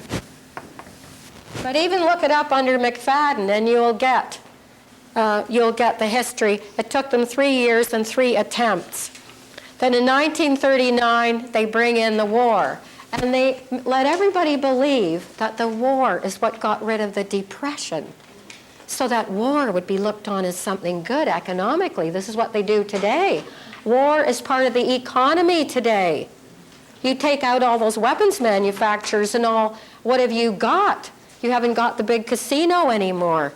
So anyway, the war comes in 1939, but in 36 McFadden he disclosed their plan and they got him. So in 1939, the war, and Wall Street and Standard Oil, again, set up Hitler this time. So Wall Street, they need war to keep their financial scheme going. They need that. So Wall Street sets up Hitler, along with good old Prescott Bush. We've heard about him. Standard Oil and Prescott Bush. So we've still got that same philosophy now in the White House. Bush's grandfather sold steel. That's right. So that was 39. You see, if you don't know your monetary history, you don't really know why. If you listen to the news, you always hear how and who. Well, sometimes you hear who. But you never hear why. Don't ever ask why. Don't ask for any decent analysis. You won't get it anymore. It's just all the news now. It's like infotainment. You'll get nothing. So in 1939, they set up the Second World War. Then, of course, in 1945, now this is where they get into the urban renewal. The urban renewal work, and this is what Kennedy was against. We're getting up to Kennedy here, and you'll see. Has everyone got this? Okay. I'm tired of hauling the boards up and down. But that's what I'm saying. This is the kind of course where you really do probably have to take notes most of the time. So in 45 then, a lot happens by the time the war is over. You've got Kissinger brings all the Nazis to the U.S. in that Operation Paperclip. So Kissinger brings Nazis to the U.S. And not just the rocket guys, but the MK Ultra guys, scientists. Like von Braun and that crowd, von Braun, and then he also brought the MK Ultra group. That's where that comes from. Mind control starts with a K because it's German. Well, then the MK Ultra comes as well. He brings them over. The same year, the Japanese bioweapon guys also are brought to the States.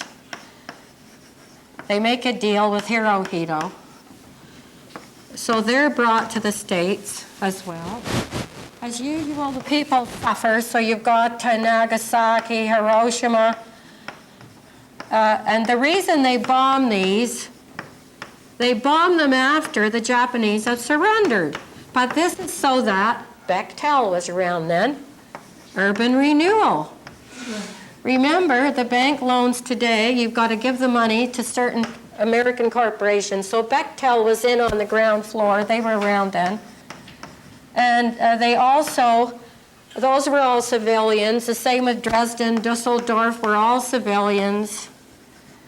And that was more urban renewal. more urban renewal afterwards as well, and all the free demolition with the bombs. So that was 45. And secondly, in 1948, you had the UN building. Rockefeller donated the land. The UN building went up, and the UN went up, and Israel was founded because they realized at that point even they had to start the pot boiling in the Middle East. They had to start instability over there because of the oil. Because don't forget, British Petroleum was in Iraq in the 30s. They knew we have to start the pot boiling, so that happened in 48. Now we're getting to something interesting here. In the 1960s, Pat Robertson's father was a senator. You know who Pat Robertson is, the Bible-thumping Pat Robertson of the 700 Club or whatever it is. Anyway, his father was a senator, and he blocked an investigation of the Federal Reserve in the 60s. Pat Robertson's father, the senator. So it's all going to come together for you when we get to the bottom here. Oh my God.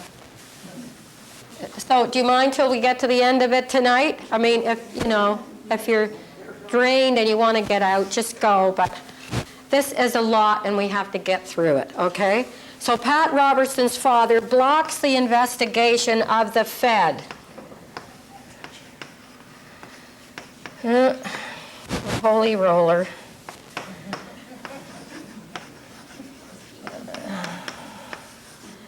That goes on in the 60s.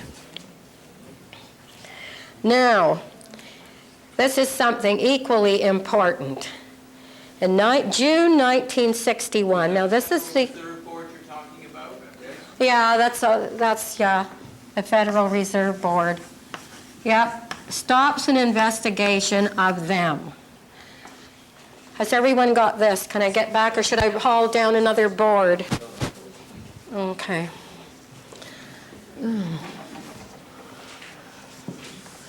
So in 1961, Kennedy is elected, okay? 1961. And in the same year, now, was it in November 61 he gets elected? Is it always November, isn't it? No, November 60, when that's like 60. November 60? It was inaugurated in January 61. Okay, November 60. Kennedy elected. Oh yeah, I forgot about, I was using the inauguration, yeah. Kennedy elected. In the same year, in 61, now this is important here, the U.S. notes, now the Lincoln greenbacks were out there being used since Lincoln issued them, okay? And they were saving the people an enormous amount of interest. So anyway, the Kennedy, the U.S. notes that were the Lincoln greenbacks were all withdrawn from circulation. Even though they were out there all those years, they were withdrawn that same year in, June 1961. So June 1961, the Lincoln greenbacks were withdrawn from circulation. And when they were out there, they saved Americans billions and billions of dollars in interest. Billions over those years. So they're taken out of circulation. That means the people are going to be poorer. And that little bit that he had out there is taken back in. Now, in June 1963, Kennedy, and you've got it there in your handouts.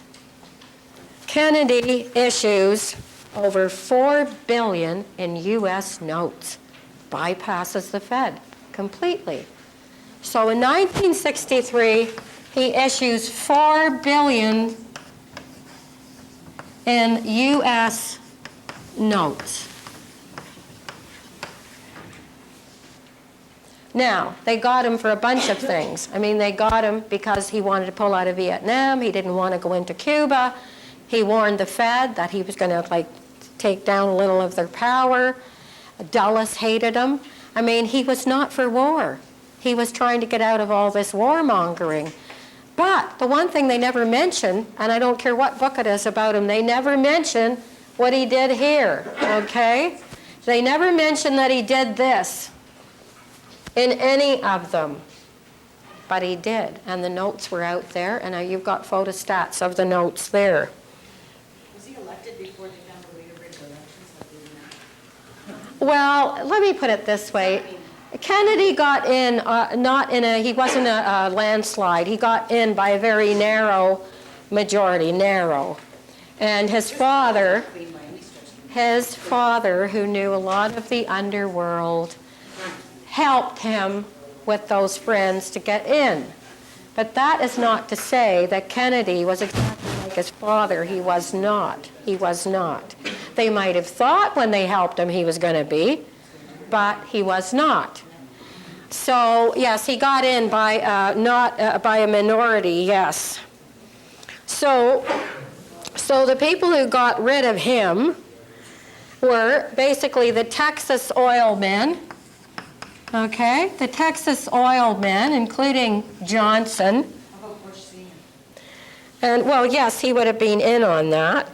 He's a Texas oil man. Yeah, he would have been one of them. And Dulles couldn't stand him because he was going to take away his power. And the Meyer-Lansky gang, who kept wanting to go into Cuba, they couldn't stand him. But John or Alan always, Alan. Yeah, the brother as well. The Meyer-Lansky gang wanted him gone. So was the Mafia and the Federal Reserve and everybody who was going to make a lot of money out of war and issuing money. And of course, nobody talks about this part of it at all. It's never mentioned anywhere. You think Johnson? A lot of people do. We'll never know, will we? So then, in 1963, on November 29th, okay, now we've got to remember, he did this in June. He was gone, what, November 22nd? 1963, he was gone.